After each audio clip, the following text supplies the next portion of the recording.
Magandang gabi po sa inyong lahat. Ngayon ay July 22, 2024. Araw po ngayon ng Lunes. Tuloy po tayo sa ating pag-aaral sa mga salita ng Diyos at ang pag-aaralan natin ngayong gabi ay ang Ebanghelyo para sa araw ng bukas na gagamitin sa mga misa sa ating mga Katolikong simbahan. Tuloy na po tayo. Ano ang ating ebanghelyo para sa araw ng bukas? Share screen na po si Sir. Wait lang po. Okay, ito po ang ating ebanghelyo para sa araw ng bukas ayon sa aklat ni San Mateo, Kabanata 12, mga talata 46 hanggang 50. Ang pagpapahayag ng mabuting balita ng Panginoong Hesukristo ayon kay San Mateo. Habang si Jesus ay nagsasalita sa maraming tao, dumating ang kanyang ina at mga kapatid. Naghihintay sila sa labas dahil nais nila siyang makausap. May nagsabi kay Jesus, "Nasa labas po ang inyong ina at mga kapatid. Ibig nila kayong makausap." Ngunit sinabi niya, "Sino ang aking ina at sino-sino ang aking mga kapatid?"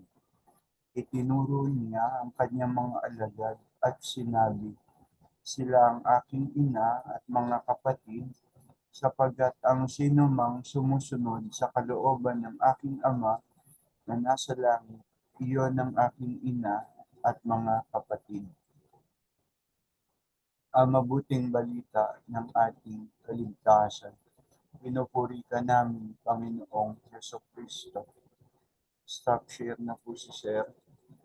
Okay, iyon po ang ating ebanghelyo para sa araw ng bukas. Tuloy na po tayo sa ating pag-aaral at pagninilay.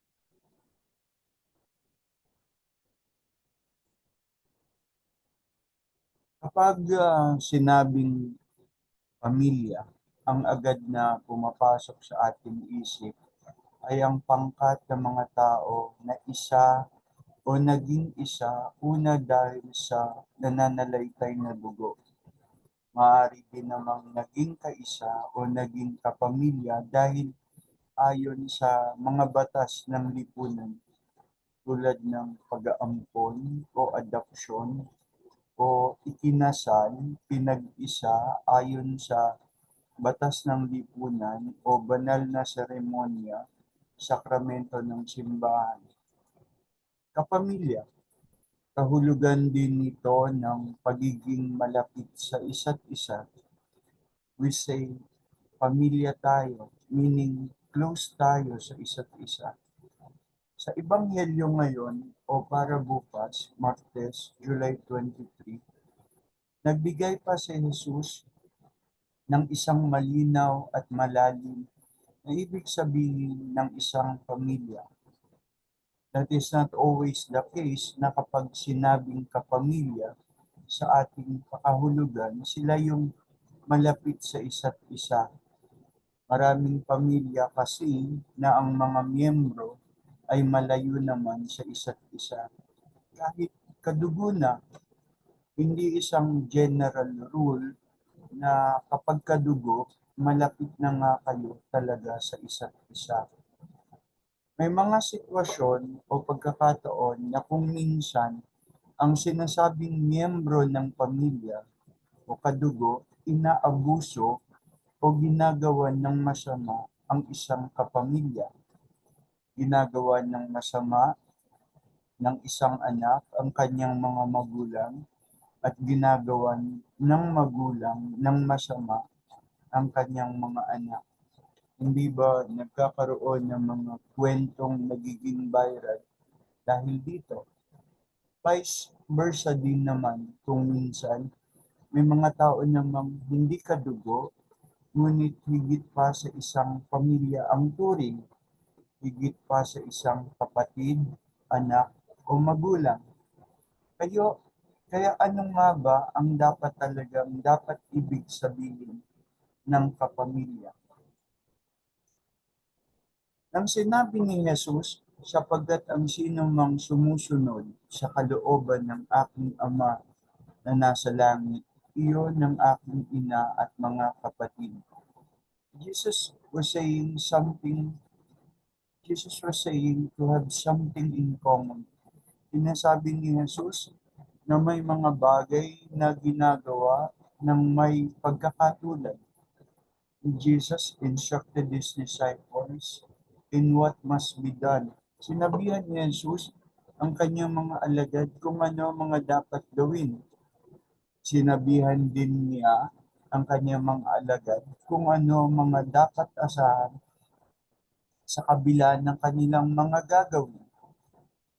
Sabi ni Jesus, ang dapat gawin ay ang ipangaral ang kaharian ng Diyos, to preach the kingdom of God, to heal the sick, ang magpagaling ng mga may sakit, to cleanse those who are unclean, ibang salita, linisin ang mga ketongin, to liberate those being imprisoned by demons, palayain ang mga inaalipin ng mga demonyo, to make disciples of all nations, to baptize them in the name of the Father, the Son, and the Holy Spirit. These are the clear instructions of Jesus to his disciples in what must be done. Ito yung mga sinabi ni Jesus na dapat gawin ng kanyang mga alagad. Samantalang ang kanyang orientation naman of what to expect, kung ano ang mga dapat asahan, is that they will suffer persecution. They will be persecuted. Na the things will not be like field of roses. Hindi magiging bulaklak ang lahat. That there will be thorns along the way. Jesus was saying as if to have one mission and vision. What's that? Ano yun? Yun na ang gawain may pagkakatulad. To have something in common. Sinabi ko kanina. And that is to promote and to do justice, righteousness, and holiness. Gawin, gawin ang katarungan, gawin kung ano ang makatuwiran, righteousness, at gawin kung ano ang may kabanalan. At ito nga yung kaharian ng Diyos. Ito yung kalooban ng Diyos Ama. Justice, righteousness, and holiness. Na kapag may inaabuso tungkol sa kanyang karapatan, kapag may inaabuso tungkol sa kanyang pagkatao, dapat tayong magsalita, dapat tayong gumawa, manindigan, makipaglaban para sa kapakanan o kabutihan ng mga inaabusong ito. Sabi, the only thing necessary for the triumph of evil is for good men to do nothing. Sabi ni Edmund Burke,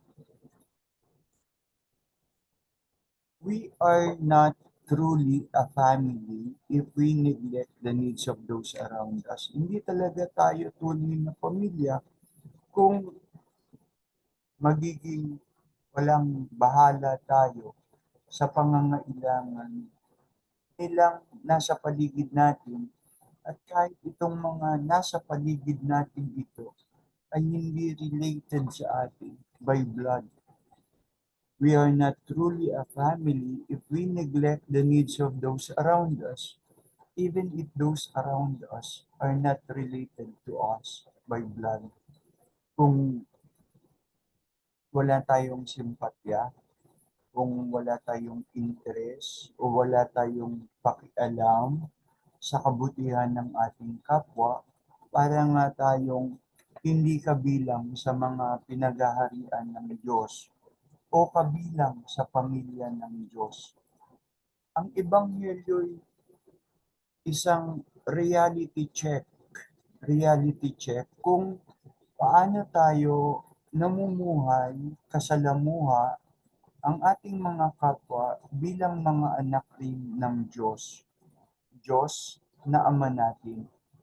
Tigilan natin ang pagiging indifferent, walang pakialam, ma-pride at makasarili. Selfish, yung ako lang, akin ang mahalaga. Ang mga bagay na ito, yung pride, selfishness, indifference, ito yung mga bagay na karaniwang nagwawatak sa atin.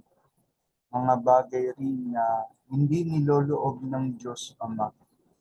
Sabi, sabi nga ulit, sapagkat ang sino mang sumusunod sa kalooban ng aking Ama na nasa langit, iyon ang aking ina at mga kapatid. Muli, ang kalooban ng Ama ay katarungan, justice, katuwiran, righteousness, at kabanalan, holiness. Sa paggawa ng mga ito, tayo'y nagiging kaisa ni Kristo. Tunay na nagiging kaisa ni Kristo at tunay na nagiging bahagi ng pamilya ng Diyos. Manalangin tayo. Panginoong Diyos, una sa lahat ay patawarin mo kami sa mga pagkakataong nagwalang bahala kami sa mga bagay na ikabubuti ng aming kapwa, na hindi namin tunay na nasunod ang iyong mga kalooban na gumawa ng ayon sa katarungan, ng gumawa ayon sa kabanalan at gumawa ayon sa katwiran. Patawarin mo kami sa mga pagkakataong kami nagpabaya, kami naging walang pakialam.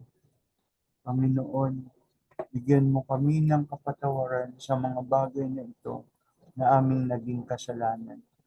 Bigyan mo kami ng pag-iisip na tunay na makasunod sa iyo upang maging tunay na maging kaisa mo at maging kabahagi ng pamilya.